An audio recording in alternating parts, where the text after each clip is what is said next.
Otros conceptos. En la actualidad se puede tener la impresión de que los computadores están ejecutando varios programas al mismo tiempo. Esto se conoce como multitarea, y es más común que se utilice el segundo término.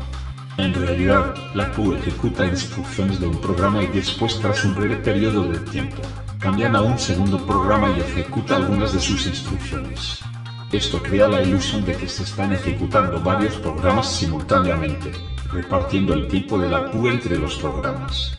Esto es similar a la película que está formada por una sucesión rápida de fotogramas. El sistema operativo es el programa que generalmente controla el reparto del tiempo. El procesamiento simultáneo viene con computadoras de más de un CPU, lo que da origen al multiprocesamiento. El sistema operativo es una especie de caja de herramientas llena de utilerías que sirven para decidir, por ejemplo, qué programas se ejecutan, y cuándo, y qué fuentes se utilizan, memoria o dispositivos /S. El sistema operativo tiene otras funciones que ofrecerse a otros programas, como los códigos que sirven a los programadores. Escribir programas para una máquina sin necesidad de conocer los detalles internos de todos los dispositivos electrónicos conectados. A 2015 se están empezando a incluir en las distribuciones donde se incluye el sistema operativo algunos programas muy usados, debido a que es esta una manera económica de distribuirlos. No es extraño que un sistema operativo incluya navegadores de Internet, procesadores de texto, programas de correo electrónico, interface de red, reproductores de películas y otros programas que antes se tenían que conseguir e instalar separadamente. Los primeros computadores digitales, de gran tamaño y coste, se utilizaban principalmente para hacer cálculos científicos. El ENIAC, uno de los primeros computadores, calculaba densidades de neutrón transversales para ver si explotaría la bomba de hidrógeno. El Xilinkai, el primer ordenador australiano, evaluó patrones de precipitaciones para un gran proyecto de generación hidroeléctrica. Los primeros visionarios vaticinaron que la programación permitiría jugar al ajedrez, ver películas y otros usos. La gente que trabajaba para los gobiernos y las grandes empresas también usó los computadores para automatizar muchas de las tareas de recolección y procesamiento de datos, que antes eran hechas por humanos, por ejemplo, mantener y actualizar la contabilidad y los inventarios. En el mundo académico, los científicos de todos los campos empezaron a utilizar los computadores para hacer sus propios análisis. El descenso continuo de los precios de los computadores permitió su uso por empresas cada vez más pequeñas. Las empresas, las organizaciones y los gobiernos empezaron a emplear un gran número de pequeños computadores para realizar tareas que antes eran hechas por computadores centrales grandes y costosos. La reunión de varios pequeños computadores en un solo lugar se llamaba torre de servidores. Con la invención del microprocesador en 1970, fue posible fabricar computadores muy baratos. Nacen los computadores personales, PC, los que se hicieron famosos para llevar a cabo diferentes tareas como guardar libros, escribir e imprimir documentos, calcular probabilidades y otras tareas matemáticas repetitivas con hojas de cálculo, comunicarse mediante correo electrónico e Internet. Sin embargo, la gran disponibilidad de computadores y su fácil adaptación a las necesidades de cada persona han hecho que se utilicen para varios propósitos. Al mismo tiempo, los pequeños computadores fueron de casi siempre con una programación fija. Empezaron a hacerse camino entre las aplicaciones del hogar, los coches, los aviones y la maquinaria industrial. Estos procesadores integrados controlaban el comportamiento de los aparatos más fácilmente, permitiendo el desarrollo de funciones de control más complejas como los sistemas de freno antibloqueo en los coches.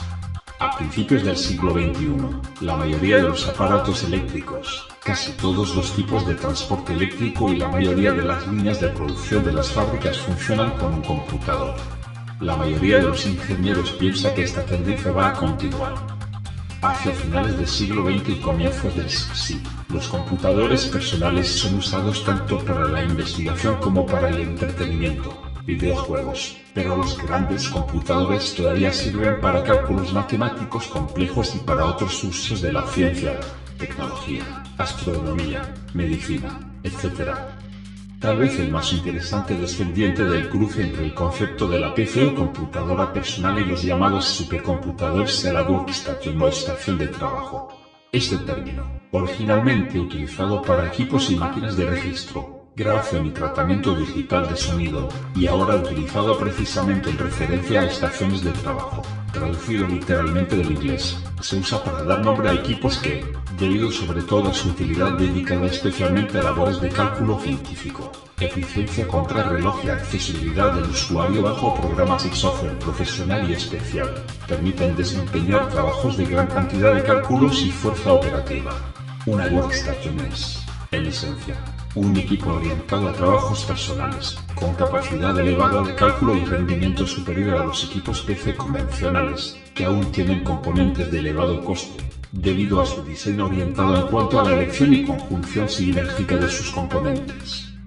En estos casos, el software es el fundamento del diseño del equipo, el que reclama, junto con las exigencias del usuario, el diseño final de la workstation.